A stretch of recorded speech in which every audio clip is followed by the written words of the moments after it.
دوستو آج ہم 4 ایسے اہم اور ہاٹ ٹاپکس پر بات کرنے جا رہے ہیں جو نہ صرف پاکستان بلکہ پورے خطے اور عالمی سیاست پر اثر انداز ہوں گے۔ سب سے پہلے بات کریں گے آزاد کشمیر کی موجودہ صورتحال کی، جہاں سوال یہ ہے کہ کیا مولانا فضل الرحمان ایسا کردار ادا کر سکتے ہیں جس سے سانپ بھی مر جائے اور لاٹھی بھی نہ ٹوٹے۔ دوسرے نمبر پر افغان طالبان کے یورپ کے دورے کا جائزہ لیں گے اور دیکھیں گے کہ اس کے پس پردہ اصل اسٹریٹجی اور ممکنہ بیک ڈور ڈپلومیسی کیا ہو سکتی ہے۔ تیسرے نمبر پر اس بات کا تجزیہ کریں گے جو انٹرنیشنل میڈیا میں گردش کر رہی ہے کہ اسرائیل نے پاکستان کے فیلڈ مارشل کو ٹارگٹ کرنے کا پلان بنایا تھا، اور دیکھیں گے کہ اس خبر کی حقیقت کیا ہے۔ جبکہ چوتھے اور آخری نمبر پر امریکہ کے حالیہ ڈیموکریٹک پرائمری انتخابات کا جائزہ لیں گے، جہاں زہران ممدانی کے حمایت یافتہ امیدواروں کی کامیابی نے ایک نیا پولیٹیکل میسج دیا ہے۔ تو دوستو آج کی ڈسکشن صرف خبریں نہیں بلکہ ان خبروں کے پیچھے چھپے فیکٹس، اینگلز، سگنلز اور گراؤنڈ ریالٹی کو سمجھنے کی ایک کوشش ہوگی، اس لیے ویڈیو کو آخر تک ضرور دیکھیے گا۔ سب سے پہلے چلتے ہیں کشمیر کی طرف، جہاں گزشتہ کئی دنوں سے جاری احتجاج اور جوائنٹ ایکشن کمیٹی کے مطالبات نے ایک سیاسی اور آئینی بحث کو جنم دیا ہوا ہے۔ مسلم لیگ نون اور پیپل پارٹی مختلف سطحوں پر مذاکرات کرتی رہی لیکن کوئی نتیجہ برآمد نہ ہوا، اور اسی لیے اب مولانا فضل الرحمان کے سامنے ایک بڑی اپرچونٹی موجود ہے۔ اگر وہ ثالثی کا کردار ادا کرتے ہیں تو سب سے پہلے انہیں حکومت کو قائل کرنا ہوگا کہ جوائنٹ ایکشن کمیٹی کے رہنماؤں پر عائد پابندیاں، مقدمات یا انعامات واپس لیے جائے اور احتجاجی تحریک کو غیر قانونی قرار دینے کے فیصلے پر بھی نظر ثانی کی جائے، کیونکہ کسی بھی نیگوشیشن کا آغاز اعتماد سازی سے ہوتا ہے۔ دوسری طرف مولانا صاحب احتجاجی قیادت کو یہ یقین دہانی کرا سکتے ہیں کہ اگر ان کے مطالبات آئینی ترمیم سے جڑے ہوئے ہیں تو انہیں پارلیمانی راستے سے حل کیا جا سکتا ہے۔ چونکہ آزاد کشمیر میں انتخابات قریب ہے، اس لیے وہ احتجاجی قیادت کو سیاسی عمل میں شامل ہونے کی ترغیب بھی دے سکتے ہیں۔ یوں ایک ایسا پولیٹیکل فارمولا سامنے آ سکتا ہے جس سے حکومت کو فیس سیونگ مل جائے اور عوامی مطالبات بھی جمہوری انداز میں آگے بڑھ سکے۔ دوسرے نمبر پر افغان طالبان کے یورپ دورے کا ہے۔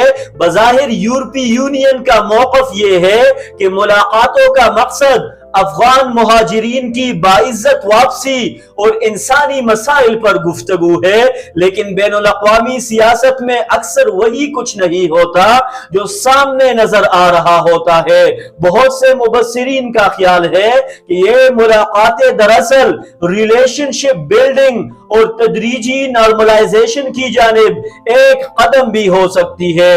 مغربی ممالک اگرچہ طالبان حکومت کو مکمل طور پر تسلیم نہیں کرتے، لیکن حقیقت یہ ہے کہ افغانستان ایک زمینی حقیقت بن چکا ہے جسے نظر انداز کرنا آسان نہیں۔ دوسری جانب اگر ہم افغان مہاجرین کے معاملے میں یورپی رویے اور پاکستان کے رویے کا تقابل کریں تو اندازہ ہوتا ہے کہ دنیا معاملات کو کس انداز سے ہینڈل کرتی ہے۔ یورپی یونین کم از کم ظاہری طور پر ایک باعزت اور منظم طریقہ کار کی بات کرتی ہے، جبکہ پاکستان میں بعض اوقات انتظامی اقدامات نے تنقید کو جنم دیا۔ اصل سبق یہ ہے کہ ریاستیں صرف فیصلوں سے نہیں بلکہ فیصلوں کے طریقہ کار سے بھی جانی جاتی ہے۔ آج کی دنیا میں امیج، ڈپلومیسی، کمیونیکیشن اور ہیومن اپروچ بھی اتنے ہی اہم ہے جتنے خود فیصلے۔ اب آتے ہیں اس خبر کی طرف جس نے سوشل میڈیا اور بعض بین الاقوامی پلیٹ فارمز پر خاص توجہ حاصل کی، یعنی دعویٰ کہ جب پاکستانی قیادت یعنی فیلڈ مارشل اور وزیر اعظم ایران اور امریکہ کے درمیان ممکنہ سفارتی رابطوں کے سلسلے میں متحرک تھی تو اسرائیل کی جانب سے انہیں نشانہ بنانے کا منصوبہ بنایا گیا۔ اس خبر کی پاکستانی حکومت نے تردید کی ہے اور فی الحال اس کے حق میں کوئی قابل تصدیق ثبوت بھی نہیں، اس لیے یہ مصدقہ حقیقت کے طور پر پیش نہیں کیا جا سکتا۔ تاہم یہ ضرور حقیقت ہے کہ مشرق وسطیٰ میں جاری کشیدگی کے دوران ہر ملک اپنے مفادات کے مطابق سفارتی چھالے چل رہا تھا۔ پاکستان اگر کسی بھی سطح پر کشیدگی کم کرنے یا رابطے بڑھانے کی کوشش کر رہا تھا تو بعض فریقین کو یہ بات پسند بھی آ سکتی تھی اور بعض کو ناپسند بھی، لیکن بین الاقوامی تعلقات صرف جذبات پر نہیں بلکہ اسٹریٹجک کیلکولیشن پر چلتے ہیں۔ ایک ایٹمی طاقت کے خلاف کسی بھی قسم کی براہ راست کارروائی کے نتائج انتہائی سنگین ہو سکتے ہیں۔ اور اب آخر میں بات کرتے ہیں امریکہ کے حالیہ ڈیموکریٹک پرائمری انتخابات کے، جہاں زہران ممدانی کے حمایت یافتہ امیدواروں کی کامیابی نے سیاسی مبصرین کی توجہ حاصل کی ہے۔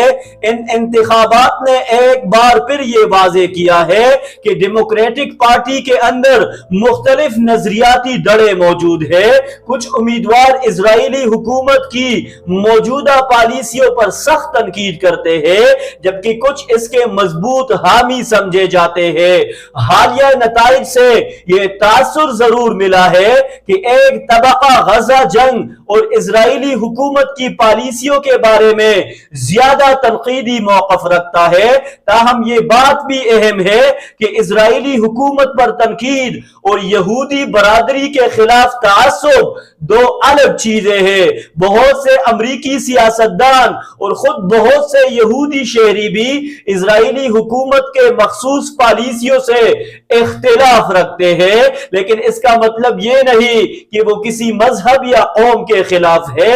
اس الیکشن کا بڑا میسج یہ ہے کہ امریکی سیاست میں نوجوان ووٹرز، پروگریسو حلقے اور انسانی حقوق کے موضوعات پہلے سے زیادہ اہمیت اختیار کر رہے ہیں اور آنے والے برسوں میں یہ رجحان مزید مضبوط ہوگا۔